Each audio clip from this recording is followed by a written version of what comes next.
Hi there, and a very warm welcome to this week's video, in which we are going to dive into another topic than rendering, which are UVs. Like last week, we are going to stay at the topic and go into Rizom UV land, where we're going to unwrap our UVs, and I'm going to show you my workflow that I do in Rizom UV. And if I'm right, which not always has been the case, this tutorial is very short. So let's grab your coffee and let's keep going. First, let's have a small outlook into the future. So I'm modeling this Raspberry Pi for my PCB project. So the goal was to make a tutorial on how to do PCBs. But as you can see, this Raspberry Pi is so detailed that it got out of hand in terms of scope and work involved. So I'm thinking about doing the tutorial on a more simple PCB, while still having the Raspberry Pi available for download for you to explore on my Patreon. Let me know what you think down in the comments below, or to the side depending on what YouTube version you are currently on. Welcome to the tutorial part. It seems like the Syringe is my new favorite object, as I'm using it all the time because it's so versatile. I want to first explain what Rizom is and what it does. If you already know that, you can jump to the time mark below where I go into the actual hands-on. To make it short, Rizom UV is an external UV unwrapping tool, and if you ask me, is the closest thing of making UV unwrapping fun. It is a paid software. If you go to Shop Store, you can see that it is a subscription model, but under indie licenses, you can also go for a perpetual, which I have. While we are at finances, I'm not sponsored in any way. I just like the software and find it to be the one most easy to use unwrapping software out there, at least that I know of. The only downside I can think of if we go to Bridges, so this is the piece of software that connects Rizom UV to your 3D application. This is not maintained by Rizom Lab themselves, but by third-party developers, and the links on their website are a little bit outdated. So we are going to have a look at the Cinema 4D and the Blender bridge. For both of those, I'm using different bridges than they are linked in the product page here. Mostly because the linked versions are not usable with the newest versions of respective Blender or Cinema 4D. You can find the current Cinema 4D version on Github and download it here. And although it's stated otherwise, it is running with the latest Cinema 4D version as of this video. Oh, and by the way, it's free. The version I use for Blender is from Titus on Gumroad, and it costs $8, at least if you get the personal version. I have linked both of those in the description.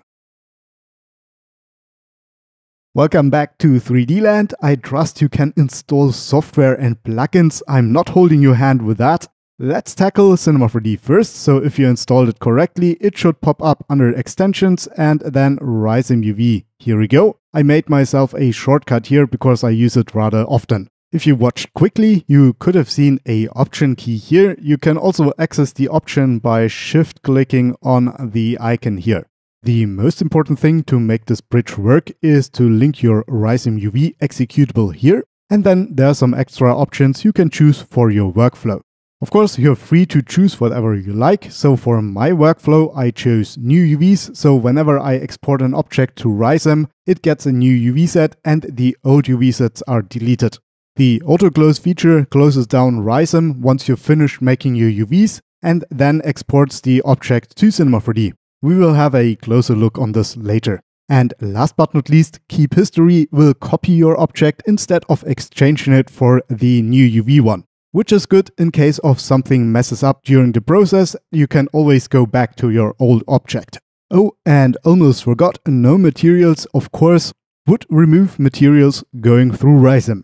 Now, let's have a look at the Blender integration. In Blender, if you install the add-on, you can find it under Add-ons. So go under Add-ons and search UV. And there you have it. Here we go. Let's scroll this down and make the window a little bit bigger. First, you need to know this is a dual exporter. You can export to UV layout as well as Rizom UV. Since you're using Rizom UV, you tick that, and you can see the settings are somewhat similar than in Cinema 4D. As the link field where you would link your Rizom UV executable that you want to use, or the exit after save tick that are very similar to Cinema 4D, you have a lot more options down here, though where you can basically automate some of the process, but we are not going over this today. After you installed Rizom, it is advised to open it up and save your preferences for it. So in my interface, I want to see the packing properties as well as the align panel, and then also don't want to use auto for the unfold and optimize commands, but I want to use 50 iterations on both of them. We will go over what those mean later, but now let's select one of the most important options, which is your navigation. So if you go to Edit, then Keyboard and Mouse Customizer, you can choose the software you're coming from. For me, it's Cinema 4D, but if you're coming from Blender, you can go with Blender here. Once you select that, you save and close this, and this will then customize the key sets for the application you're coming from. I think we are all set now, so let's start unwrapping. Before we use the syringe, let's go through the process with each software, because later on it doesn't matter where the syringe is coming from, Blender or Cinema 4D. So let's start with a very simple object, a cube.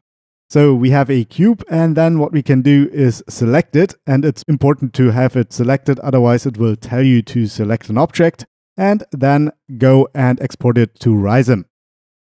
This then automatically opens up Rizom UV and brings in whatever object we have selected. We have the 3D view on the left and the UV view on the right. What I'm going to do is very simple here, so by holding Ctrl A, I'm selecting all the edges, I'm cutting all the edges, and then I'm unfolding it.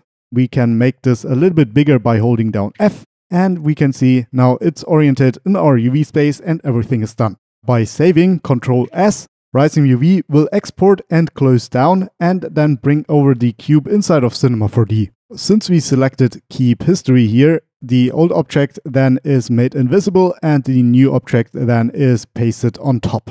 And if we shift double click on the UV sets, you can see, yes, those are the ones we just created. In Blender, the story is roughly the same, so what we need to do is go to Shift A and select a cube to open it up, make it a little bit bigger to reflect the same size as in Cinema 4D. To find the add-on, we need to go to the end panel, so this side panel here, and then go here. So this is the Rizom UV. Before we can export it, as it says here, we need to select the object first. So select it and then export it to Rizom. And from now on, it's the same as in Cinema 4D. So we have the cube here, we select all edges, cut them, then unwrap them or unfold them, and then close that down by saving and send them back to Blender.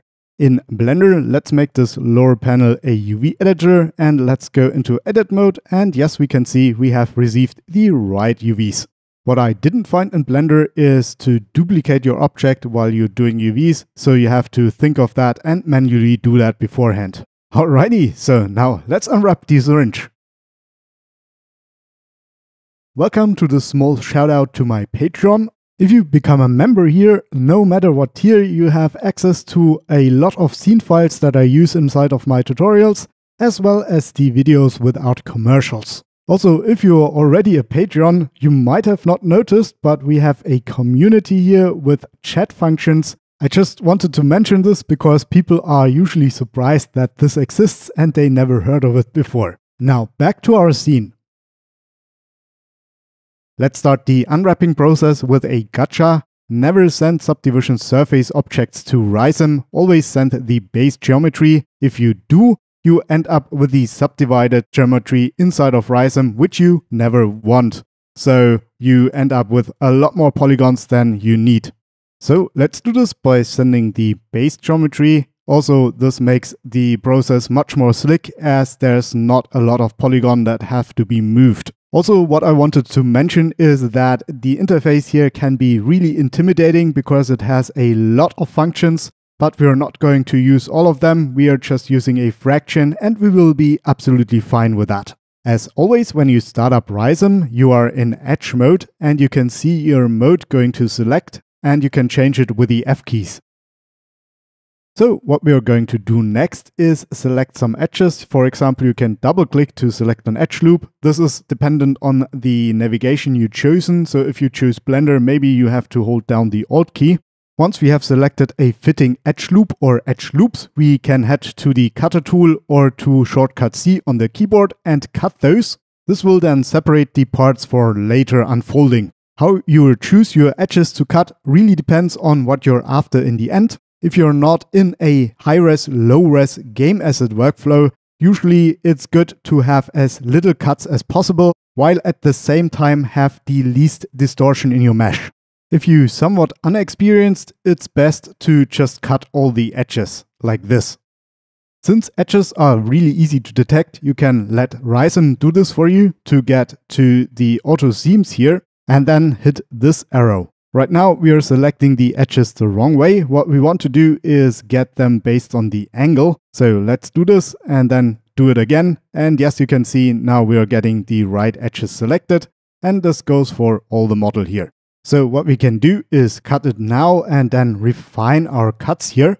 For example, we absolutely need a cut on the side of the cylinder to unwrap it, while the front is already undistorted and doesn't need this cut here. There's also an argument to be made to have a little bit more distortion while having a little bit fewer parts. So what we could do is get rid of those cuts here and have the inner part as a whole. Also, arguing where the syringe is facing later on in the scene, you might want to have the cut on the top rather than on the bottom, because the usual camera view would be like this and you would see a cut more easily this way than on the top. Okay, so let's say we are good with this workflow, so we have selected the edges that we want to dissolve. We need to weld them, and therefore we go to the weld tool or W shortcut on the keyboard and weld them. And don't be scared if the object turns red. This just displays the stretchiness of the UVs, so they are very stretched right now. This is because we haven't unwrapped the object yet. So let's go over the model and find the edges that we need to dissolve. For example, back here, this one here is not really needed. So let's select this and then also dissolve those. And also on this side, I'm guessing, yes, here for example, and inside of here, so we can have this as one part, so we don't need those edges here. So what I'm doing here is removing edges, so we can have rather one piece than a couple of small pieces, which is always better if they are not distorted. Alright, if you think you have separated your object into enough parts, we can finally unwrap that. So what we need to do is just push the unfold button here. And let's see what it comes out. So this gets really small, so either you zoom in, or what you can do is get this button or hit the F key. And what do you know? We did a really good job here.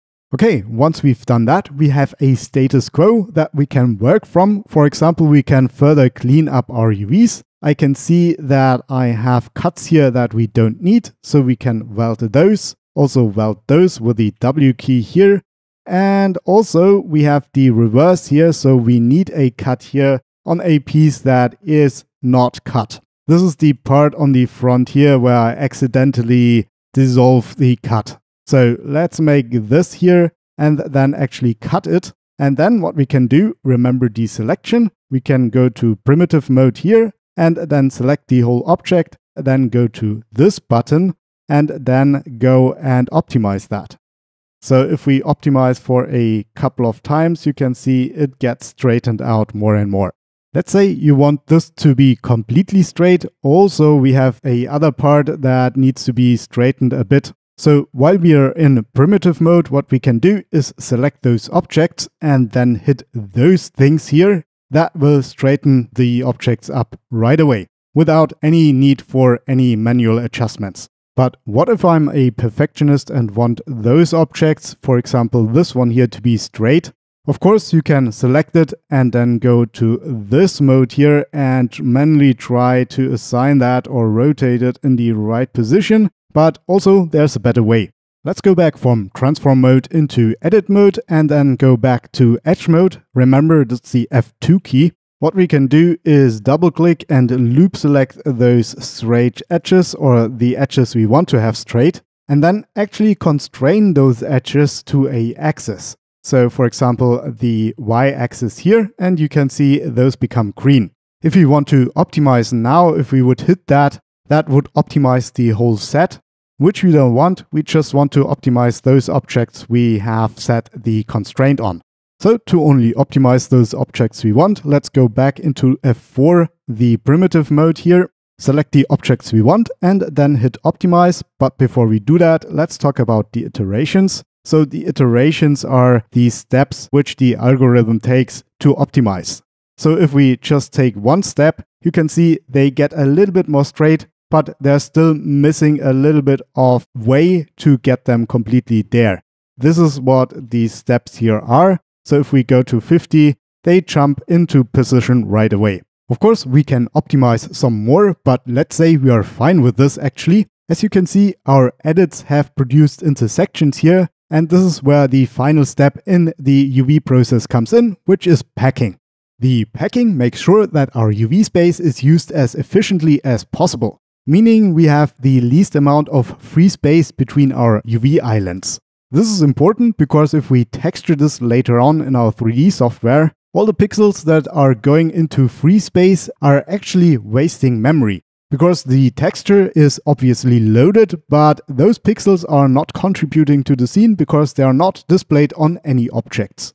As with every corner in Rizom, there are a plethora of settings you can choose from when it comes to packing, but let's go with the simple way. You just hit pack or the shortcut P. Okay, because I'm a little bit more of a perfectionist that I let on, let's go and fix those couple of things that I see right now. So this one here is not straight, and let's make it straight. And this one here is slightly crooked. So let's do it the manual way here and make it straight like this. This is good enough, so it looks straight. And then just hit the packing one more time. And if you see that this becomes crooked again, let's redo. We can go to the initial orientation and turn it off and then hit pack, and we have the original orientation of our objects. Alright, let's finally hit save and then go back to Cinema 4D. In Cinema 4D, let's shift double click on the UVs and we can verify, yes, we finally have the UV sets that we just did inside of Cinema 4D and can then move on and work with them. And this is again already it. I know this is a very brief overview, but usually it's all I need for my UV workflow. If you are interested, we can go more in depth into features of Rizom in the future because it packs a lot more, of course, as you've seen. But as I said, this is more than enough for most of my objects. As you can see playing in the background, this is a very brief process, and for example, unwrapping the stem only took me 1.5 minutes. As always, I hope you liked this week's tutorial. Let's thank those who made it possible, obviously my Patreons. Especially my €50 tier subscribers Shields Augustinen, Just a Frickin', and Leon Studio TV. Also, of course, a huge thank you for my €15 tier subscribers Render King, Alessandro Bonchio, Alessio De Vecchi, Alihan Gekkefa, BVR, Chris Fritchie, Christian Grajewski, Erbe Plus Academy, George Luna, Graham Bucknell, Harish Pavaskar, Joel Mackimer, John Edward, Ludger, Muradan Axos, Nico Straub, Part 1 of 2, Kuok An Dang, Random Capybara, Raiko, Renato Marquez, Reshock, Shamus Johnson, Shiro 2049, Terry Wayne Ranson, and Yassin Rupp. Thank you all so very much for making it possible to produce those videos that you all enjoy. I hope you got through this nicely and relaxed. As always, I hope you could take some information with you, and of course, thank you so much for staying with me that long. As I'm having a client job right now, I think I have to pause next week, but as always, feel free to suggest new tutorials in the comments down below, or to the right. I'm kind of confused with the new YouTube layout. If you want to show your support, let's post a package box so you can unwrap it, obviously. Other than that, again, I wish you a great start into next week, a good time, and happy relaxing. Bye!